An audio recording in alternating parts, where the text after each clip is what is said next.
Welcome to the 50 Plus Club podcast. I'm Brad, and with me is my thirsty 50-something co-host, Abby. Hi, Brad. How did you know I want a cream soda? Hello, everyone. We're so glad you're joining us for another episode where we dive into all sorts of fun, fascinating, and sometimes quirky topics. Today, we're uncovering the surprising history behind band merchandise. It's not what you think. We'll also explore the puzzling truth about cream soda and how it got its name. Plus, stick around for some clever mentalist tricks to help you remember names like a pro. Let's get started. All right, so let's jump into our first topic, band merchandise. Now, I have a bone to pick with a lot of band merch out there. For one, my short arms make finding a t-shirt that fits properly a nightmare. It seems like they're all made by the same manufacturer who doesn't consider us height-restricted folks. Oh, I can totally relate to the sizing struggle. But what really gets me sometimes are the lazy designs. You know, just the band's logo slapped on a plain tee. Where's the creativity? When I go to a gig, I want something unique that reflects the artistry of the music, not just a simple reproduction. Exactly. I want something I can wear proudly, not just in the sweaty concert hall. But, despite our gripes, band merchandise is incredibly important today. With touring being a financial impossibility for many and streaming royalties offering practically nothing, merch is often the only way fans can truly support their favorite artists and for artists to actually make a living. It really is crucial now. And it's fascinating to look back at how it all started. You might think it began with rock and roll legends, but the earliest evidence points to the 1940s with Frank Sinatra. That's right, a group of adolescent fans called Bobby Soxers, named because they wore schoolgirl Bobby socks, started writing Sinatra's name on their t-shirts and wearing them to performances. It was more about showing a badge of honor and identity than a commercial venture back then. It was pure fan love.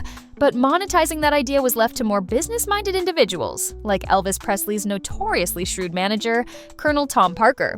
He reportedly started selling Elvis-themed t-shirts after seeing fans wearing their own homemade versions to show their support.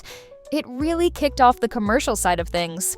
And things really took off in the 1960s with the invention of the first rotatable multicolor garment screen printing machine. That allowed bands to mass-produce custom t-shirts, opening the floodgates for widespread merch. It also gave bands a platform to express political statements. Think about the Beatles and Grateful Dead designing t-shirts with left-leaning politics. But none were as overt as the Sex Pistols in the 1970s, with Vivienne Westwood and Malcolm McLaren designing their iconic God Save the Queen shirts. It really showed how music and its message could be worn. It's incredible how it evolved from a fan-made expression of love to a political statement, and now it's become this essential vehicle for artists to sustain themselves in the challenging modern music industry. It's no longer about making huge profits, but about survival and direct fan support. Speaking of surprising origins, let's move on to something completely different, but equally fascinating: cream soda.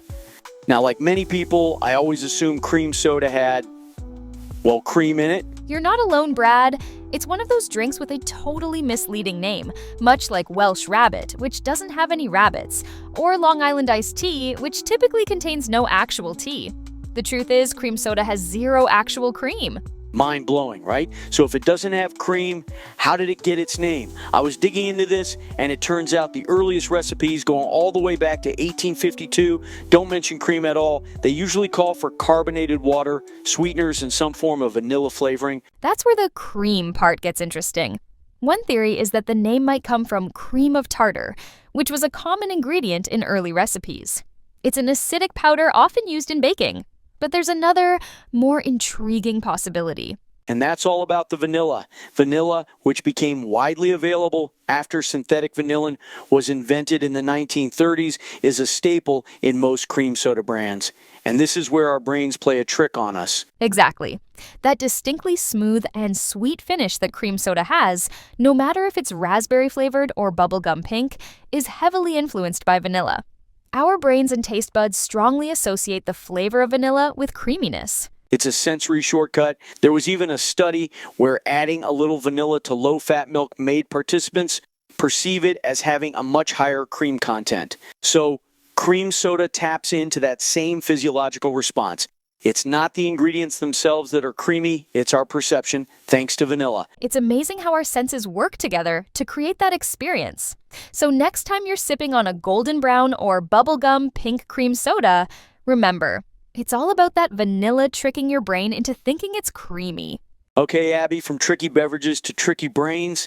I don't know about you, but as I get older, remembering names feels like an Olympic sport I keep failing at. I'm constantly meeting new people, going new places, and old friends and their names just zip right out of my head. Oh, Brad, you are not alone. It's so frustrating, isn't it? You get introduced, they say their name, and it's gone before you can even properly acknowledge it.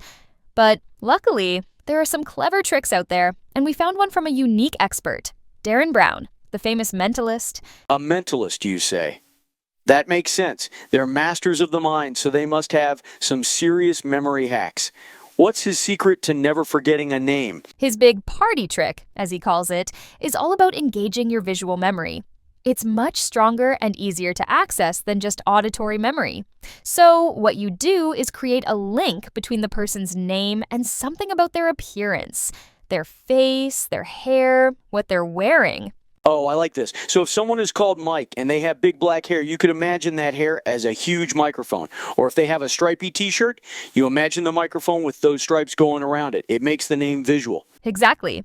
And then later, when you see them, you look at the stripes or the hair, and your brain goes, oh, that's Mike. The hair looks like a microphone. It creates that instant recall. The more unique and interesting the visual link, the better you'll remember. Think Stripey Steve or Tall Tim.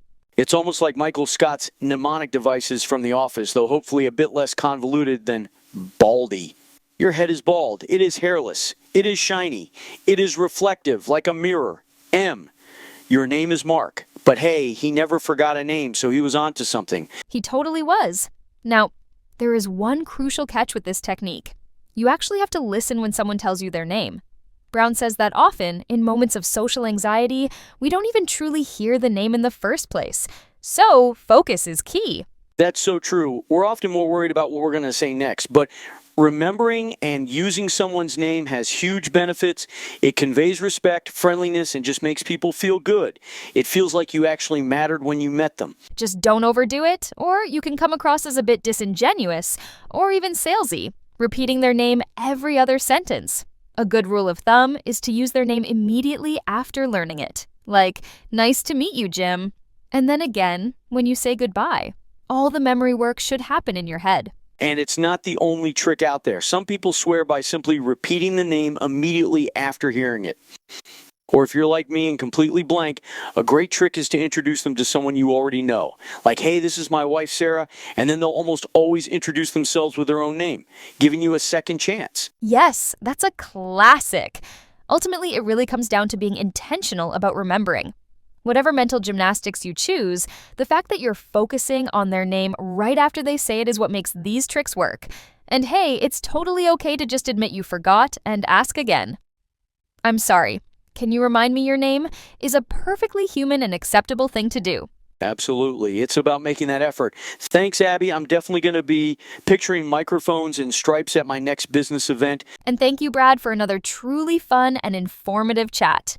From the surprising history of band merch to the hidden truth about cream soda and those brilliant memory hacks, we've covered some great ground today. We certainly have, Abby, and thank you to all our listeners for joining us on this episode of the 50 Plus Club podcast. We always love having you tune in. We'd love to hear your thoughts on today's topics. Do you have a favorite band tee or a super secret trick for remembering names?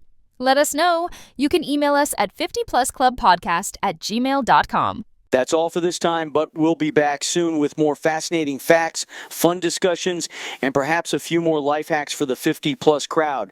Please be sure to like us, leave that important 5-star rating also. Oh, for sure we need that. Follow, it helps us so much, everyone. Until next time, take care, everyone.